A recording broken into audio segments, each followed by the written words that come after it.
అందరికీ నమస్కారం. Welcome to my YouTube channel Gayatri's tunes and tiles.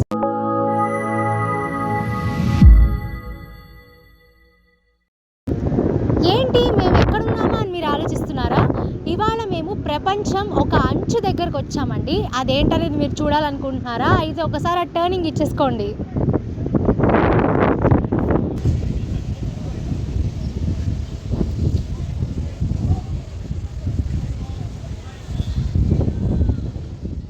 ప్రపంచానికి ఒక అంచున అని అన్నానేంటా అని మీరు ఆలోచిస్తున్నారా?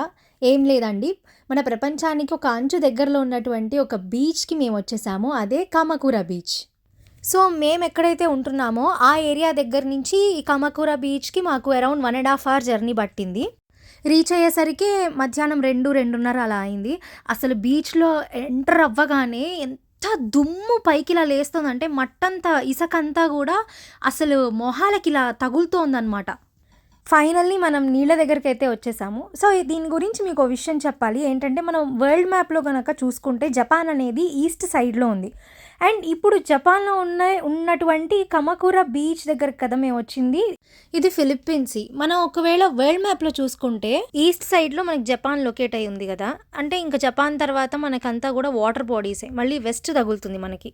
ఇప్పుడు మేమున్నది ఎడ్జ్ ఆఫ్ ది వరల్డ్ కదా, మరి తర్వాత ఏంటి అని అడిగితే అలా గనక స్ట్రైట్గా వెళ్ళిపోతే మనకు ఆస్ట్రేలియా వస్తుంది.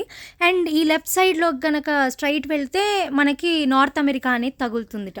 అండ్ ఇప్పుడు బీచ్ గురించి కనుక మాట్లాడుకుంటే నాకైతే బీచ్ చాలా బాగా నచ్చింది. ఎంత బాగుందంటే వ్యూ అయితే అద్దిరిపోయింది, సూపర్ ఉంది. జనరల్గానే మన అందరికీ బీచెస్ అనేవి చాలా ఇష్టం ఉంటాయి, కానీ ఇది ఇంకా చాలా బాగుంది. చాలామంది ఫ్యామిలీస్ పిల్లల్ని తీసుకొని వచ్చారు, అలాగే ఫ్రెండ్స్ కూడా వచ్చారు చాలామంది. మేము నైజీరియా నుంచి వచ్చిన వాళ్ళని కూడా కలిసాము. వాళ్ళైతే ఫుట్బాల్ తెచ్చుకొని బీచ్లో ఆడుకున్నారనమాట. మాకు కూడా మా చిన్నప్పుడు మేము ఆడుకున్న గేమ్స్ అనేవి గుర్తొచ్చాయి. మేము మళ్ళీ చిన్నపిల్లలం అయిపోయాము.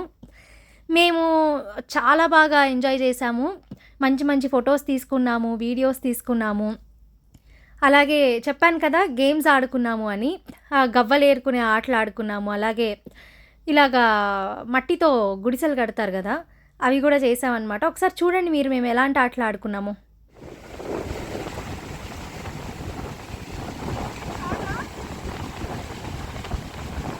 ఇసుక తీయడం కాదు, అదొక్కటే తీయాలి.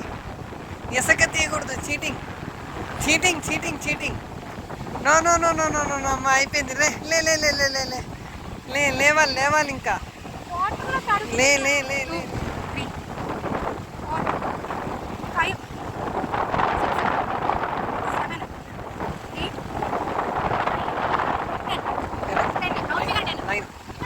నైన్ నైన్ నైన్ వచ్చేదాకా స్టాప్. ఎన్ని? ఇది కౌంట్లో లేదు, ఇది కౌంట్లో లేదు. ఫుల్ గవ్వ కాదు కదా, మొత్తం 3. ఒక్కొక్కటి ఏరుకుంటా మట్టి అంతే. ఎలా అయినా చేయొచ్చు, ఇలానే ఆడాలని ఏం లేదు కదా. చూసారు కదా, ఇలా అయితే మేము చాలా గేమ్స్ ఆడుకున్నాము ఇలాంటివి. అండ్ బాగా ఎంజాయ్ చేసాము. ఈవినింగ్ 5:30-6 వరకు మేము అలా ఉండి ఆ తర్వాత రిటర్న్ అయిపోయాము. వెళ్ళేటప్పుడు మంచి మెమరీస్తో పాటు చక్కగా ఇసుకని, మట్టిని, నీళ్ళని అన్నిటినీ కూడా ఇంటికి తెచ్చేసుకున్నాం అనమాట. అండ్ రెగ్యులర్ కన్నా కూడా ఆ రోజు అలలైతే చాలా ఎక్కువగా వచ్చాయి. ఎందుకని అనుకుంటే అప్పుడు మేము వెళ్ళిన టైంలో సైక్లోన్ ఎఫెక్ట్ అనేది ఉండడం వల్ల రోజు వచ్చేదానికన్నా కూడా ఆ రోజు కొంచెం ఎక్కువ తీవ్రతతోనే అలలు వచ్చాయి. అండ్ కొంచెం జాగ్రత్తగానే ఉంటూ మేము బాగా ఎంజాయ్ చేసాము. మరీ ఎక్కువ దూరం అయితే వెళ్ళలేదు. ఈ వీడియో ఎంజాయ్ చేశారు కదా, మీకోసం నేను గాయత్రి ట్యూన్స్ ఇక్కడ రికార్డ్ చేశాను. అందరూ వినేసి ఎంజాయ్ చేయండి. సబ్స్క్రైబ్ చేయడం అస్సలు మర్చిపోకండి.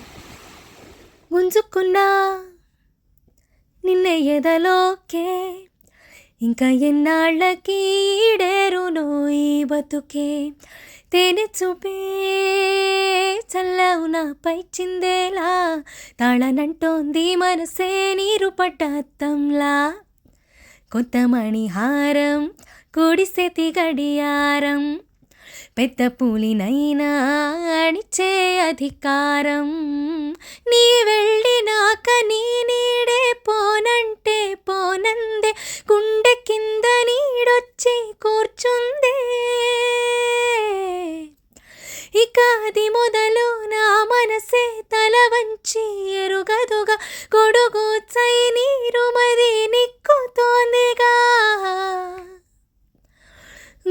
తెచ్చుకున్నా నిన్నే ఎదలోకే ఇంకా ఎన్నాళ్ళకి ఈడేరునో ఈ బతుకే తేనె చూపే చల్లవున పై చిందేలా తాళనంటోంది మనసే నీరు పడ్డ అద్దంలా.